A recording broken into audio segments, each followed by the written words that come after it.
우리 공동체는 어제부터 이사야서를 큐티를 시작했습니다. 보통 우리가 이사야서 하면은요, 66장의 그 방대한 양도 그렇고, 그리고 내용도 어렵다라는 인식이 없지 않아 있습니다. 하지만요, 이사야서를 읽다 보면, 내가 알던 이 구절이 이사야서 말씀이었네? 라고 하는 경우가 종종 있습니다. 그렇죠? 그럴 정도로 신약 성경 저자들이 많이 인용을 했는데요. 거의 한 250번 정도 신약 성경에서 이사야서를 인용을 하고 있습니다. 그리고 또한 제가 아는 지식으로는요, 복음성가나 찬송가 가사로 시편과 함께 이사야서의 말씀이 가장 많이 가사로 쓰여진 걸 알고 있습니다.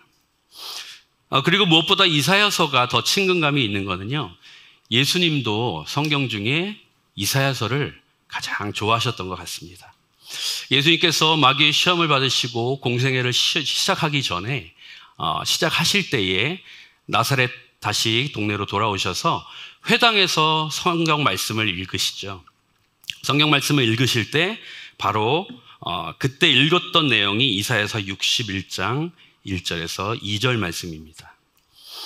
누가복음에는 이렇게 표현되어 있죠. 누가복음 4장 18절 19절, 주의 성령이 내게 임하였으니 이는 가난한 자에게 복음을 전하게 하시려고 내게 기름을 부으시고 나를 보내사 포로된 자에게 자유를, 눈먼 자에게 다시 보게 함을 전파하며 눌린 자를 자유롭게 하고 주의 은혜의 해를 전파하게 하려 하심이라 하였더라. 본인의 사역을 이 말씀으로 선포를 하시면서 시작을 했던 그 성경이 바로 이사야입니다.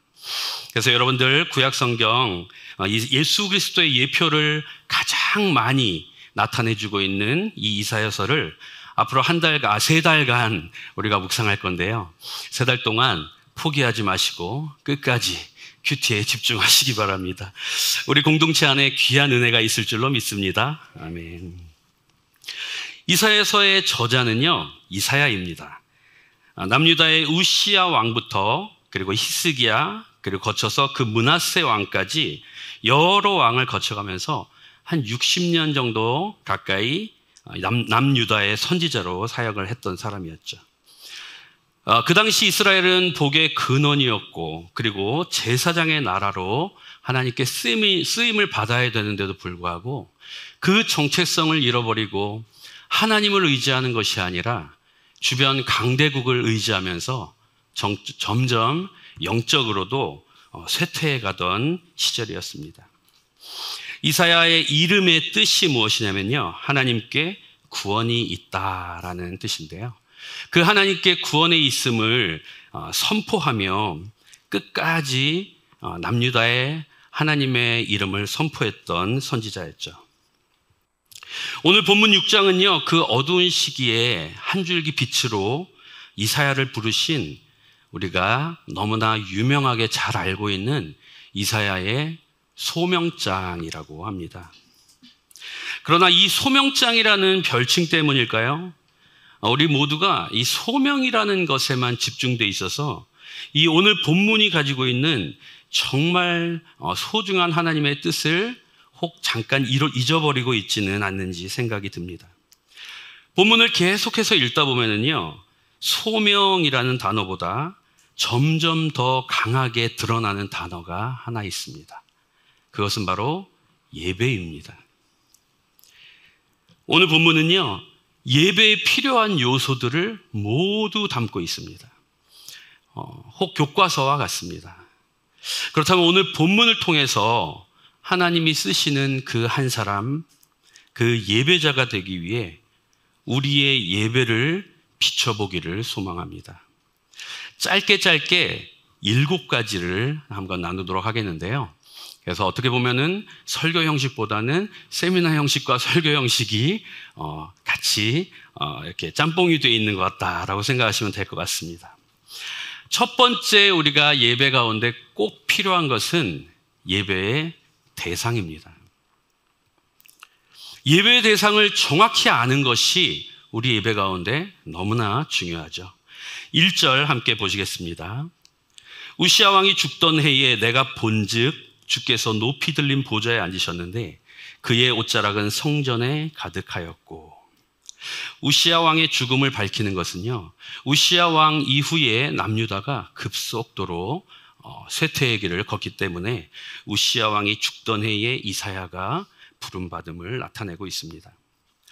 여기서 주께서에서 주라는 단어는요, 하나님의 여러 가지 속성 중에 아도나이라는 단어인데요, 온 우주를 권능으로 주관하시는 하나님의 주권을 강조할 때 사용되는 호칭입니다. 그리고 또한 높이 들린 보좌에 앉으셨다라고 했는데요, 그분은 그 어떠한 세력도 감히 대적할 수 없는 오직 한 분, 우리의 예배의 대상임을 말해주고 있습니다. 또한 하늘에서 그의 옷자락이 성전에 가득하였다라고 표현되고 있는데요, 그것은 하나님의 위엄과 통치가 이 땅까지 가득 덮고 있음을 표현하고 있는 것입니다. 그렇다면 이사야는 어떻게 예배의 대상을 그토록 갈구했을까요?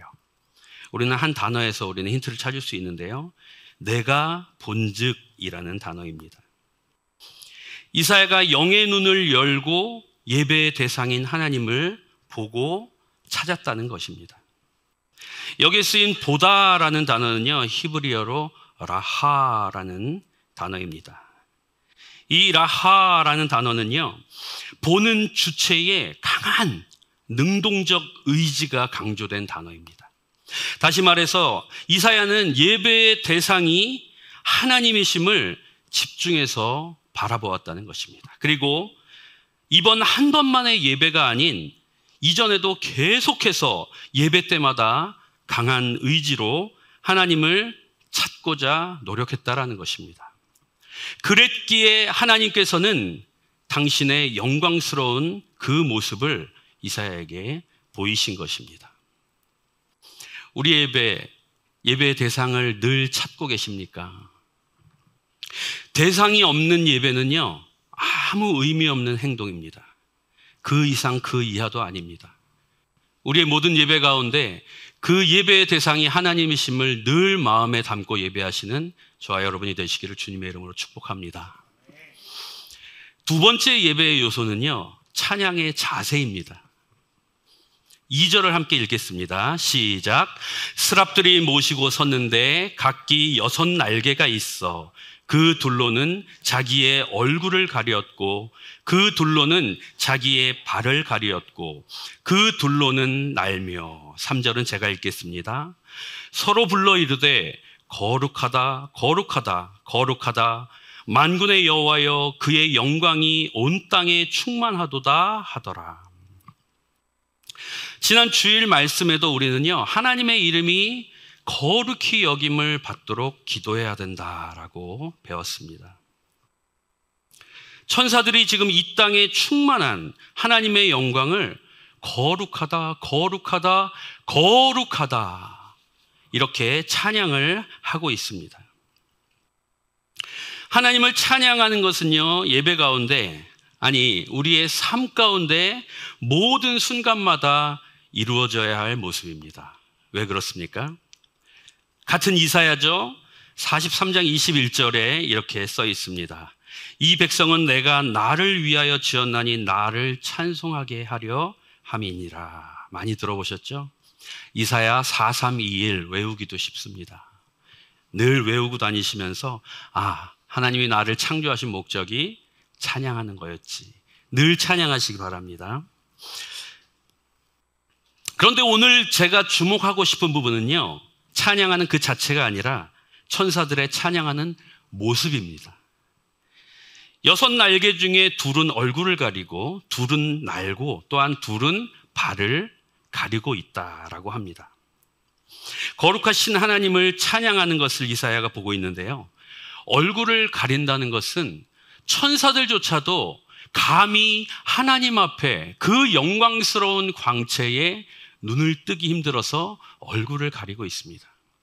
그리고 또한 2 날개로 발을 가리고 있다는 것은 더러운 이미지에 많이 쓰여지는 발, 그 발을 겸손히 하나님 앞에 가리고 있는 것입니다. 거룩하신 하나님 앞에 겸손히 예배자가 감추어야 할 부분인 것입니다. 그것이 바로 예배의 대상자 하나님에게 예배자가 취해야 할 몸짓이라는 것을 나타나고 있는 것입니다.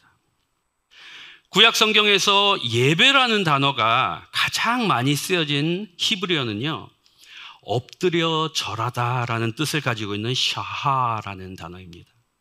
그리고 또한 신약 성경에서 예배라는 단어가 또 가장 많이 쓰여진 헬라어 단어도 프로스쿠네오라는 납작 엎드리다라는 뜻을 가지고 있는 단어입니다.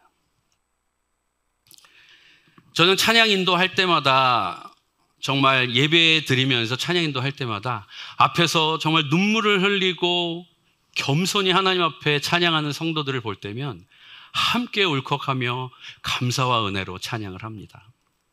그렇지만 반대로 제 찬양이 막히고, 그리고 제가 가슴이 아플 때가 있는데요. 제가 그분들의 상황과 마음과 모든 것을 잘 알지는 못하지만 찬양 시간에 다리를 꼬고 앉아서 등을 한껏 기대고 앉아 작게 입을 벌리며 찬양하는 그 모습을 볼 때 저의 찬양은 막힐 때가 아주 가끔 있습니다. 예수님의 보혈로 우리는 구약시대보다 하나님 앞에 나아갈 수 있게 되었습니다. 훨씬 쉽게 나아갈 수 있게 되었습니다. 그렇다고 해서 예배의 대상인 하나님을 대하는 우리의 마음도 쉬워져서는 절대 안 될 것입니다. 구약시대나 지금이나 하나님의 거룩하심은 변함이 없기 때문입니다. 바울 사도도 에베소 교회를 향하여 이렇게 말하고 있죠. 에베소서 5장 19절, 시와 찬송과 신령한 노래들로 서로 화답하며 너희의 마음으로 주께 노래하며 찬송하며 라고 권면하고 있습니다. 주님 앞에 겸손히 마음을 다하여 찬양하시는 우리 영안교회 모든 성도가 되기를 주님의 이름으로 축복합니다. 아멘. 세 번째, 예배에서 꼭 필요한 요소는 뭘까요? 하나님의 임재입니다. 4절 제가 읽겠습니다. 이같이 화답하는 자의 소리로 말미암아 문지방에 터가 요동하며 성전의 연기가 충만한지라. 예배의 대상이 어떤 분인지 알고 또 겸손한 마음으로 하나님을 찬양할 때에 어떤 일이 일어나죠? 하나님께서 임재하십니다. 문지방의 터가 흔들리고 성전에는 하나님의 임재의 상징인 연기로 가득 찼다고 본문은 말하고 있는데요. 사실 저도 매주 예배를 인도하러 올라가기 전에 자리에서 일어나서 온 매무새를 다지면서 잠깐 생각하는 것이 있습니다. 매주 하는 저의 루틴 같은 건데요. 머릿속으로 511234라고 한번 되뇌이고 갑니다. 뭘까요? 역대하 5장 11절부터 12절, 13절, 14절입니다. 511234입니다. 하나님께서 저를 사역자로 부르실 때 주신 말씀이에요. 우리 제가 11절, 12절, 13절을 읽고요. 14절은 다 같이 한번 읽어보면 좋겠습니다.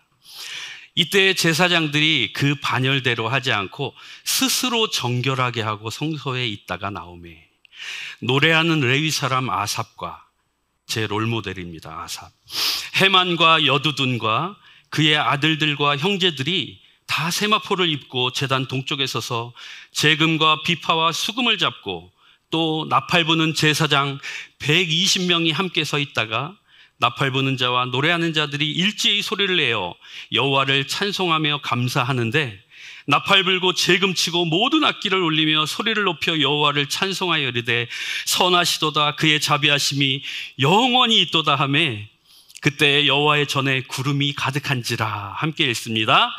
제사장들이 그 구름으로 말미암아 능히 서서 섬기지 못하였으니 이는 여호와의 영광이 하나님의 전에 가득함이었더라. 아멘. 저는 이 말씀을 읽을 때마다 가슴이 벅차오름을 느낍니다.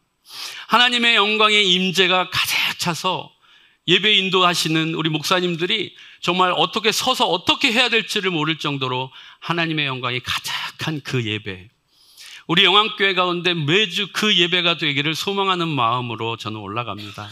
여러분들 함께 기도해 주시기 바랍니다. 우리 영암교회 예배 가운데 하나님의 임재가 매주 임하는 귀한 예배가 되기를 소망합니다. 네 번째 예배의 요소를 함께 볼까요? 네 배의 요소는요, 하나님의 그 임재 후에 어떤 일이 일어납니까? 진정한 회개가 일어납니다. 5절, 그때에 내가 말하되 화로다 나여 망하게 되었도다. 나는 입술이 부정한 사람이요 나는 입술이 부정한 백성 중에 거주하면서 만군의 여호와이신 왕을 배웠음이로다 하였더라. 예배의 대상을 온전히 알고 겸손히 찬양을 드리고 그 후에 하나님의 임재가 임하고 나면요, 진정한 회개가 나타나게 됩니다. 하나님의 임재, 그 구별된 거룩하심 앞에 비춰진 자신의 부정한 입술, 그리고 죄의 모습들이 자연스럽게 드러나게 된다는 것이죠. 그로 인해 이사야는 이런 탄식을 하고 있습니다. 화로다 나로 망하게 되었도다. 가끔 나에게 하나님을 보여주면 내가 하나님 믿을게 라고 하는 주변의 사람들이 있습니다. 하나님을 보여준다면 큰일 납니다. 그 사람은 죽기 때문입니다. 하나님의 임재 앞에 우리는 낮아질 수밖에 없고 연약해질 수밖에 없습니다. 베드로가 그물을 올려 많은 고기를 잡고 다시 예수님 앞에 섰을 때 어떤 고백을 하죠? 그가 바로 이렇게 고백합니다. 주여 나를 떠나소서 나는 죄인이로소이다. 그분의 거룩하심 앞에 너무나도 추한 우리의 연약한 그 혀와 우리의 마음이 노출되는 것입니다. 그래서 이사야와 베드로처럼 이러한 고백을 할 수밖에 없는 것이죠. 우리의 예배 가운데 진정한 회개는 얼마나 있으십니까?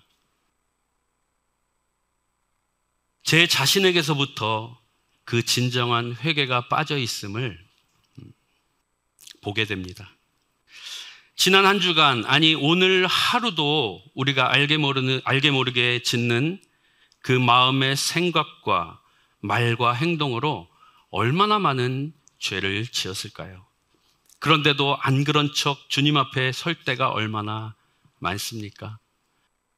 하나님은 그런 예배자의 모습을 보고 역겹다라고까지 성경에 말씀하고 있습니다.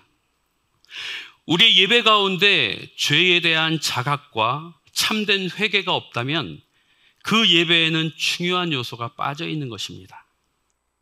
예배의 자리에서 거룩하신 하나님 앞에 우리의 모습을 비춰보면서 이사야의 탄식이 우리의 입술 가운데도 나와야 합니다.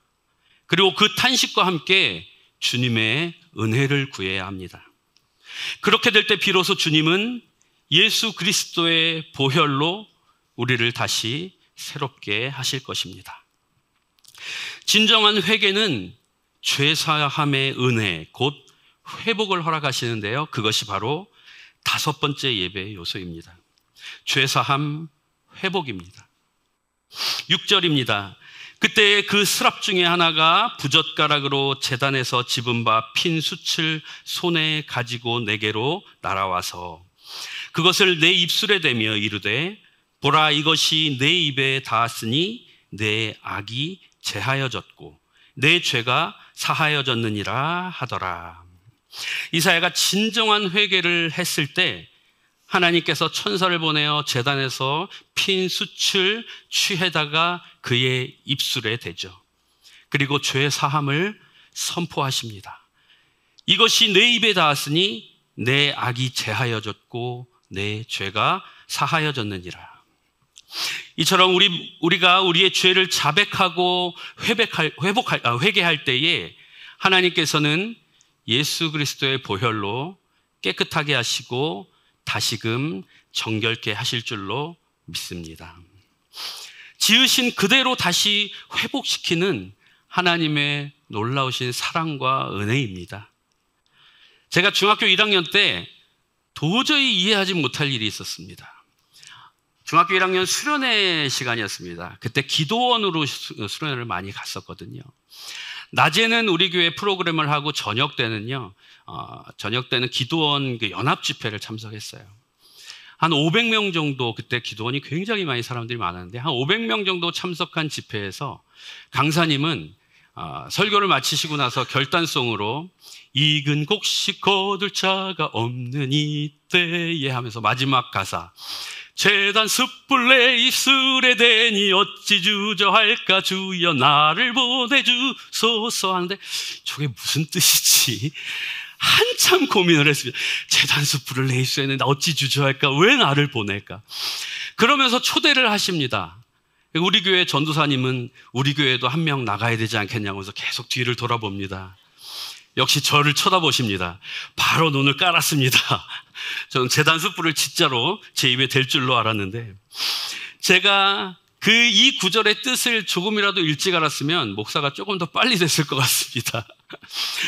이사야서를 큐티하면서 우리 아이들도 이사야서를 같이 큐티하거든요. 우리 부모님들이 어려운 부분을 같이 좀 설명해 주시면서 그렇게 아이들을 지도해 주시면 더 좋을 것 같습니다. 바라기는 우리 예배의 자리에서 온전한 회개를 통해 이사야처럼 죄 사함의 은혜를 받으시는 우리 영안교회 모든 성도가 되기를 주님의 이름으로 다시 한번 축복합니다. 6번째 예배의 요소입니다. 말씀하심입니다. 예배 가운데 예배의 대상이신 분이 말씀하시는 것을 빼놓으면 절대 예배가 완성될 수 없겠죠. 하나님의 말씀을 들어야 하는 것입니다. 8절 앞부분입니다. 내가 또 주의 목소리를 들으니 주께서 이르시되 내가 누구를 보내며 누가 우리를 위하여 갈꼬 하시니. 예배를 통한 회복은요, 하나님의 말씀을 듣게 하는 귀를 열게 하십니다. 놀랍죠? 내가 누구를 보내며 누가 우리를 위하여 갈꼬라는 그 음성이 이사야에게 들린 것입니다. 하나님께서 이제 당신의 사역할, 동역할 일꾼을 부르고 계시는 것입니다. 이제서야 하나님은 이사야를 부르시는 것입니다. 또한 7번째 예배의 요소는요, 바로 갑니다. 결단과 헌신입니다. 8절 B부분, 그때 내가 이르되 내가 여기 있나이다 나를 보내소서 하였더니. 이런 하나님의 말씀을 듣고 이사야가 어떻게 반응을 합니까? 내가 여기 있습니다. 하나님 내가 죄인입니다. 내가 하나님 앞에 납작 엎드려 예배합니다. 하나님 나를 보내주세요 라고 고백하는 것입니다. 들은 말씀을 자신의 것으로 받아들이는 것입니다. 그리고 그 말씀에 순종하는 그 모습, 그것이 바로 7번째 결단과 헌신입니다. 말씀 앞에 온전히 선 자들은요, 이사야와 같은 고백을 하게 됩니다. 누가 우리를 위해 갈꼬, 이 말씀에 내가 반응하는 것입니다. 주여 내가 여기 있으니 나를 보내소서라고 말이죠. 그것이 예배 가운데 꼭 필요한 결단과 헌신 부분입니다. 지금까지 7가지를 살펴봤는데요. 그 7가지에 넣지는 않았지만 1번과 7번을 예배의 요소를 모두 포함한 8번째가 있습니다. 여러분들 뭘까요? 8번째가 뭘까요? 그렇게 예배했으면 어떻게 해야 됩니까? 맞습니다. 일주일간의 삶 가운데 그 예배에서 받은 은혜를 적용하며 사는 삶입니다.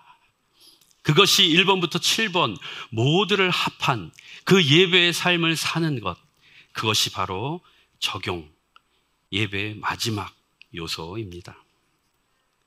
오늘 이사야는요, 자신이 그토록 사랑하는 가족, 그리고 민족이 하나님을 점점 떠나서 영적으로 타락되어가는 그 풍전등화와 같은 남유다, 그 상황 속에서 전심으로 하나님을 뜨겁게 예배합니다.